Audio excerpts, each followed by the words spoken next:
Our scorching summer has been devastating for Florida's reefs, with a mass bleaching event heavily impacting corals in the Keys and dry Tortugas. And Local 10's Louis Aguirre recently joined a team of scientists and conservationists to check on how the reefs are doing closer to Miami, a mission that also included cleaning up marine debris. And here is tonight's Don't Trash Our Treasure. We left the Miami Beach Marina bright and early on a Sunday morning. It's extra hot out here this summer, and it's not just us who feel it, but the reefs have really taken a beating. For months, we've been showing you the mass bleaching event devastating South Florida's coral reefs, triggered by extremely warm ocean temperatures, fueled by the hottest summer ever recorded on planet Earth. If this doesn't wake people up, I don't know what will. On this day, I joined a team of coral scientists from Rescue a Reef, FDEP's Southeast Florida Action Network, CFAN, and volunteers with Debris-Free Oceans to check up on two reefs just a few miles off the coast of Miami. The more citizen scientists we get in the water taking pictures, sending them to critical local databases like CFAN, the more we can get a clearer picture of what this bleaching event has done for our reefs and how we can help. Our first dive, Paradise Reef, 3 miles off Key Biscayne, and home to Rescue a Reef's coral nursery. We have multiple study sites deployed here, and we've been working at this reef for about a year with the EPA grant. When the bleaching event began in July, hundreds of coral fragments were removed and rescued from the heat.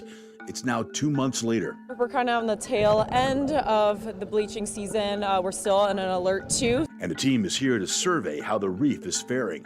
We were looking at both the corals we outplanted as well as wild corals in assessing the bleaching status. Are they paling? Are they partially bleached?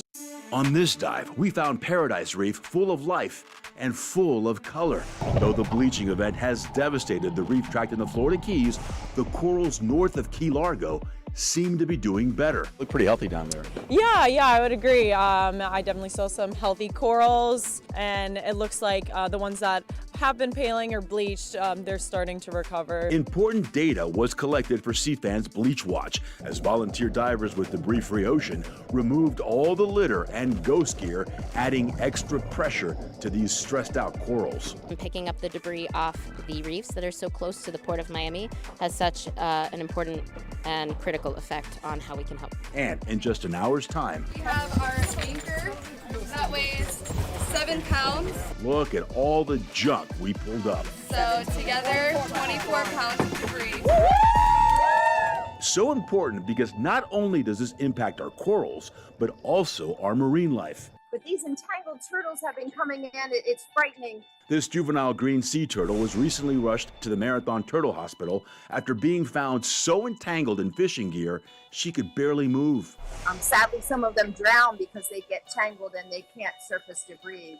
So it is a real problem for us in the Florida Keys with the fishing gear. And it's a big problem for our corals. So we moved to our second dive, Stag Reef, 2 miles off Government Cut.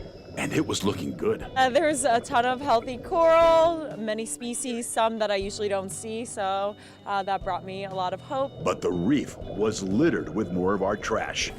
Well done, good job, woo-woo! So this took 5 divers. It was a super coordinated effort. The expedition made possible by Deco divers who volunteered the boat and the crew. For Captain Annie Gonzalez, this is personal. I'm a native, I was born and raised here, so this is close to my heart, close to everything I believe in. I've been a diver since I was 17 years old. And what else can we do but protect this? And by the end of the day, 110 pounds of debris was removed from our reefs. It means that there still are corals out here that help our coastlines, help the economy, and corals out here that are worth conserving and protecting. Indeed, and Florida's coral reefs represent $8.5 billion annually in tourism dollars and jobs, and help protect our coastlines from catastrophic storm surge during hurricanes. In short, coral reefs matter to everyone who lives in Florida. But while the Miami reefs appear to be doing well, the reefs in the Keys are still struggling. We'll take a closer look at that next week.